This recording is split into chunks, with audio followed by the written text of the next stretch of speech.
Hi everyone, it's Natalie here. I'm back at home. After a very long week at my mom and dad's, and I'll probably do an update at some point.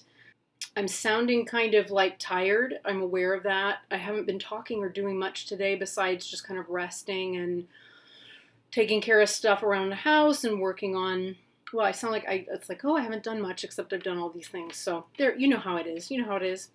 So I've been doing all the things, but like not heavy labor for the first time in a week. So that's kind of nice. It went well. Obviously, I feel good. I feel like a weight has been like whoop, right up off of my shoulders, and that is about the best outcome anyone could possibly expect. So let's have a divination. Let's have a divination. So this will be for the week starting the 13th of June, going through to the 19th of June. Okay.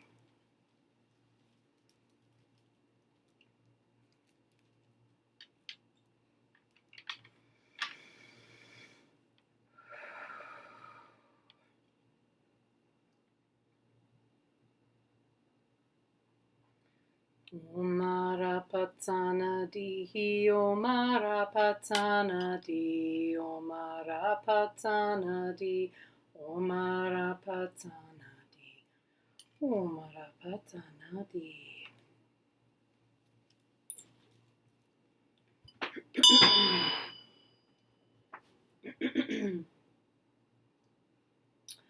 Om ye dharma hetu prabhava hetin taken tato gato hayo wata taken sayo niroda evam wadi mahashramana oha.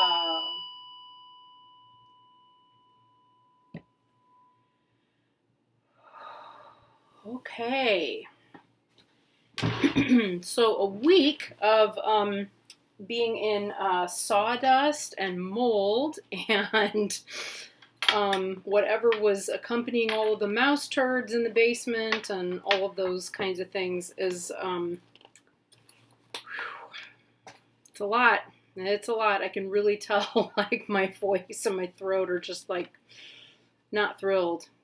Anyway, okay. Oh, I have not done anointing oil yet. I did all the candles.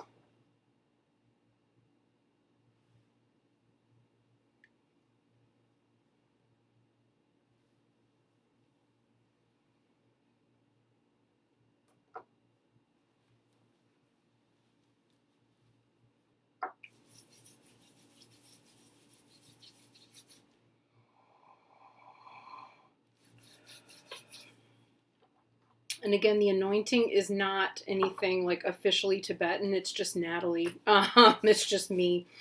It's just something I like to do. So, okay. So for that matter, let's go ahead and find out what the conditions are that we can all expect for the coming week and what that will look like. So,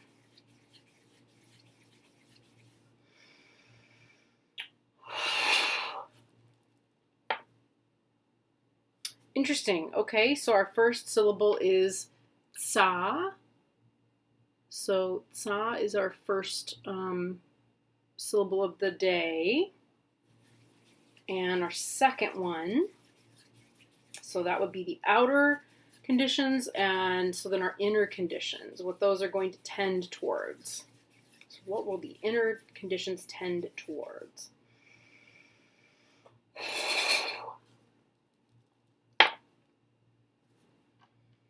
Tsa pa. So pa is our second syllable for this week, and it's going to be very interesting. Those two don't go together very well. This seems, I'm pretty sure we had this more recently.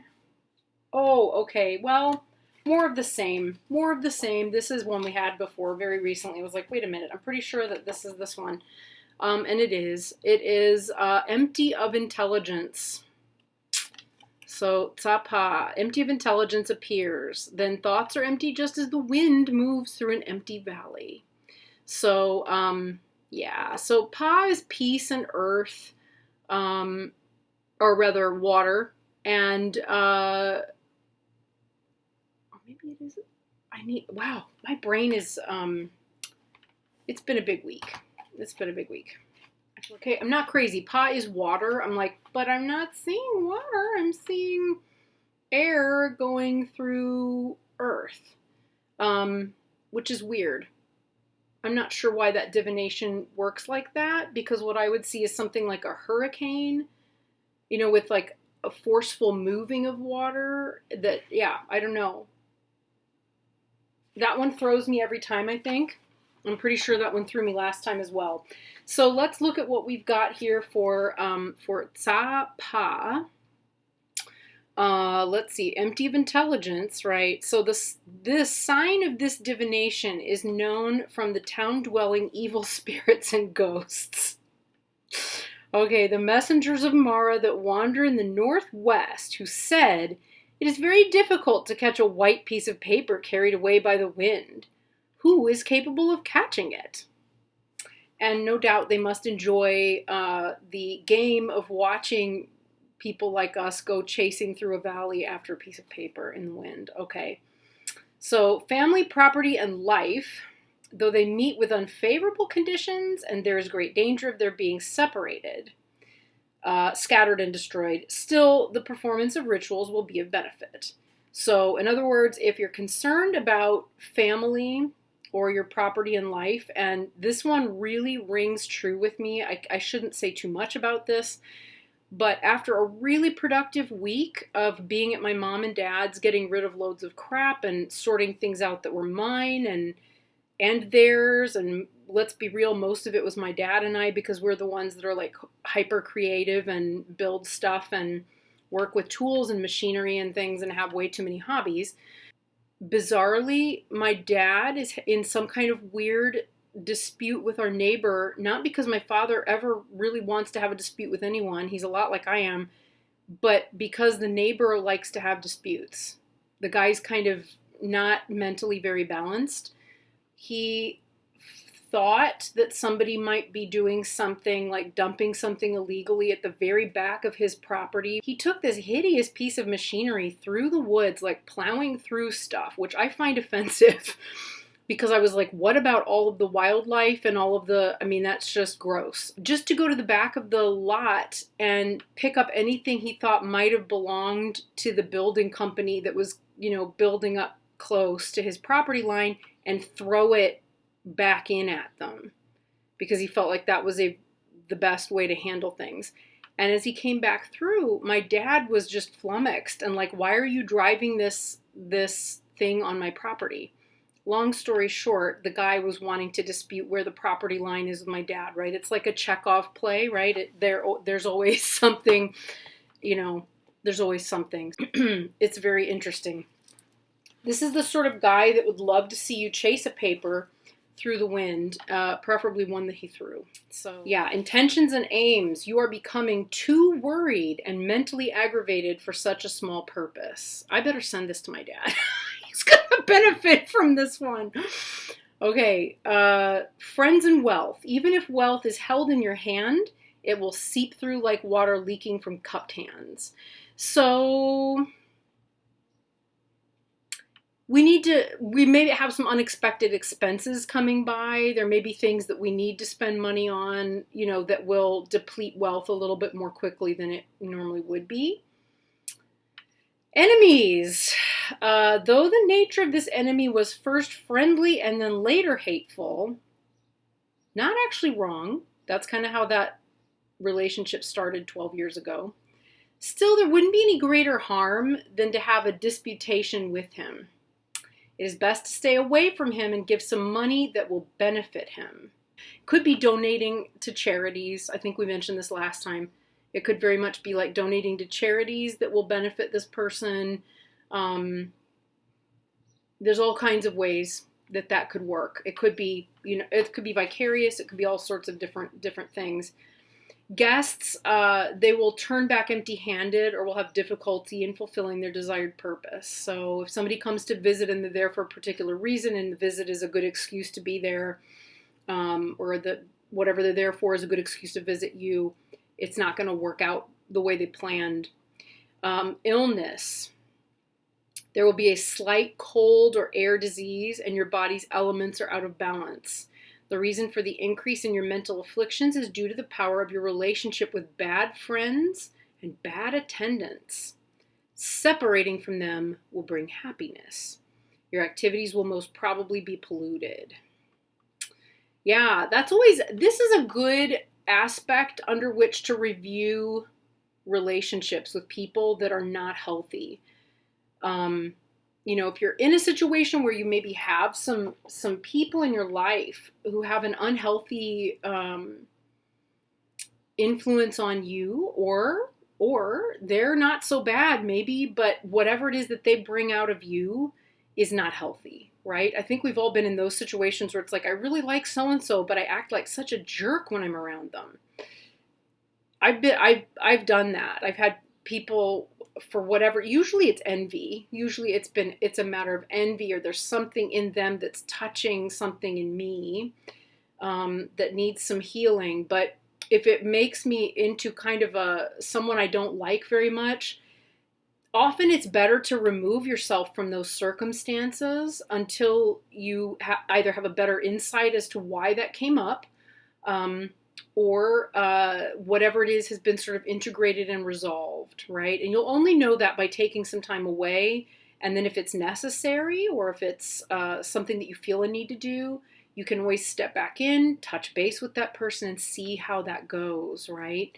But this is an influence that's very good for ridding those kinds of relationships, kind of expunging them. Evil spirits, though there is no great harm from them, still you should perform a substitute ritual. So there's a way to, so I need to be, for me, that'll be performing a chud and making offerings.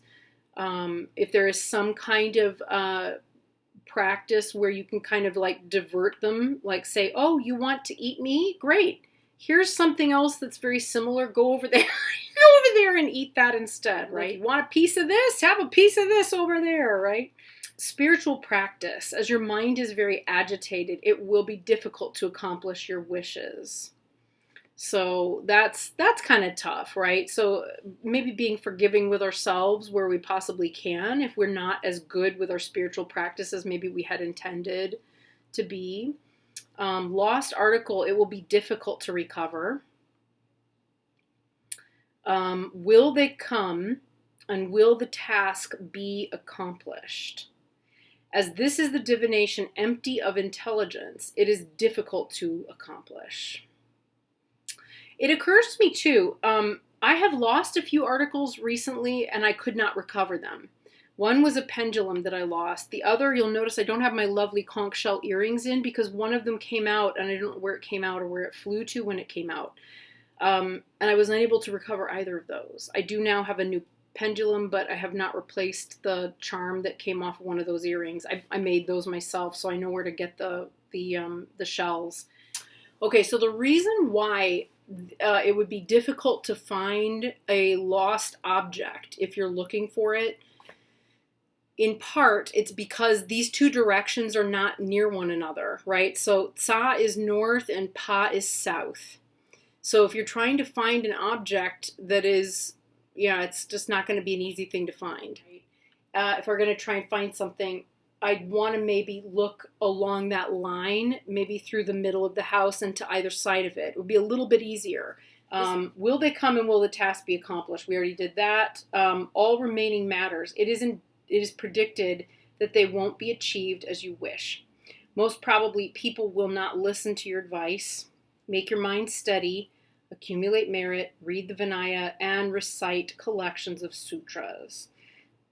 This prediction is known as scattering the mind into pieces.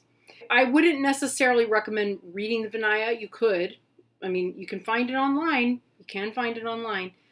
Collections of sutras might include something like the HEART Sutra, the METTA Sutta, or Sutra. Both of those would be great. And I'll include those in the box below if there's something that you wanted to recite. They can be very helpful. They're always beneficial. And they do bring a great deal of peace and calm and resolve. They really do. So I'll quit scattering my whole room to pieces now. My whole reading to pieces. And move on to do the tarot reading.